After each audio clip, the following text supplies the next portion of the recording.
ఏపీలో YCP social media సైకోల కోసం పోలీసులు వేట కొనసాగిస్తున్నారు. YCP social media chief Sajjala Bhargava Reddy, Arjun Reddy మరికొంతమందిపై పోలీసులు లుకౌట్ నోటీసులు జారీ చేశారు. గత శుక్రవారం హైదరాబాద్ లోని మణికొండ వద్ద భార్గవరెడ్డి కదలికలను పోలీసులు ట్రేస్ చేశారు. భార్గవరెడ్డిపై ఇప్పటికే పలు ప్రాంతాల్లో పోలీసులు క్రిమినల్ కేసులు నమోదు చేయడంతో భార్గవరెడ్డిని అదుపులోకి తీసుకునేందుకు పోలీస్ బృందాలు గాలిస్తున్నాయి.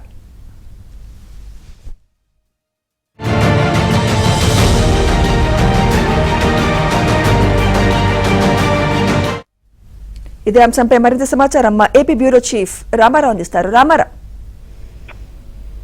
సోషల్ మీడియాలో పోస్టులు పెట్టిన కేసుల్లో రాష్ట్ర ప్రభుత్వ మాజీ ప్రధాన సలహాదారు సజ్జల రామకృష్ణారెడ్డి కుమారుడు సజ్జల భార్గవరెడ్డిపై పోలీసులు లుకౌట్ సర్క్యులర్ జారీ చేశారు.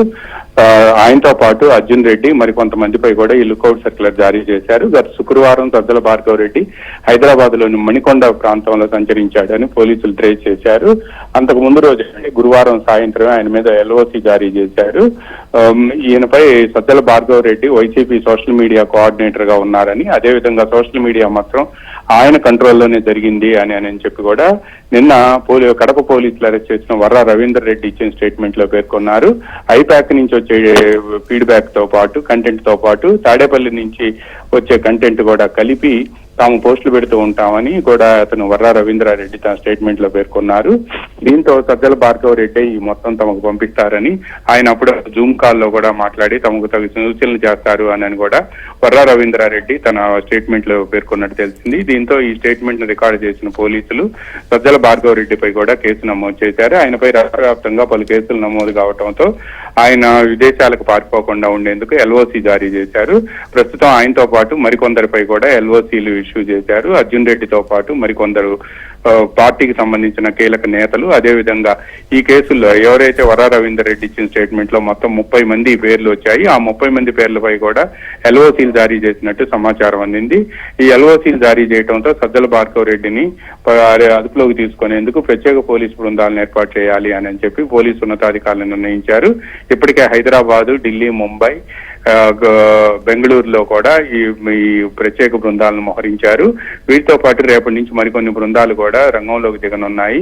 ఈ రోజు పిసిసి అధ్యక్షురాలు షర్మిల కూడా తనపై పోస్టులు పెట్టింది జగనే పెట్టించారు అని చెప్పి వ్యాఖ్యానించడం, ఈ సోషల్ మీడియా పోస్టులు మానసిక శోభకు గురి చేశాయనని, తమపై అన్యాయంగా పోస్టులు పెట్టారని కూడా షర్మిల వ్యాఖ్యానించారు. దీంతో పోలీసులు తాము ఏదైతే పరిశోధన చేసి మొత్తం ఈ సోషల్ మీడియా లింక్ ఎలా ఉంది ఏంటి అనే అంశంపై కూడా తామిచ్చిన నివేదికకు సంబంధించి, అదేవిధంగా తామిచ్చిన ఏదైతే నిన్న కన్ఫెషన్ స్టేట్మెంట్ అక్కడ కర్నూలు రేంజ్ డిఐజీ కోయా ప్రవీణ్ ఏదైతే వివరాలు వెల్లడించారో వివరాలు ప్రజల్లోకి వెళ్ళాయని ప్రభుత్వం భావిస్తుంది.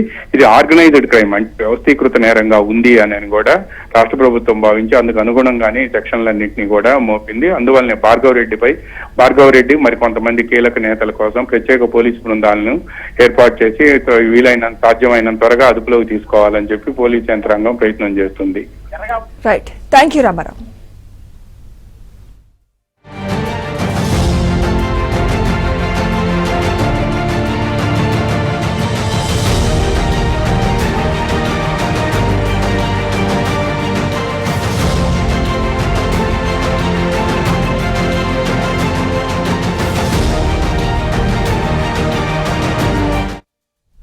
ఏపీలో వైసీపీ సోషల్ మీడియా సైకోల కోసం పోలీసులు వేట కొనసాగిస్తున్నారు. YCP social media chief Sajjala Bhargava Reddy, Arjun Reddy మరికొంతమందిపై పోలీసులు లుకౌట్ నోటీసులు జారీ చేశారు. గత శుక్రవారం హైదరాబాద్ లోని మణికొండ వద్ద భార్గవరెడ్డి కదలికలను పోలీసులు ట్రేస్ చేశారు. భార్గవరెడ్డిపై ఇప్పటికే పలు ప్రాంతాల్లో పోలీసులు క్రిమినల్ కేసులు నమోదు చేయడంతో పాటు భార్గవరెడ్డిని అదుపులోకి తీసుకునేందుకు పోలీస్ బృందాలు గాలిస్తున్నాయి.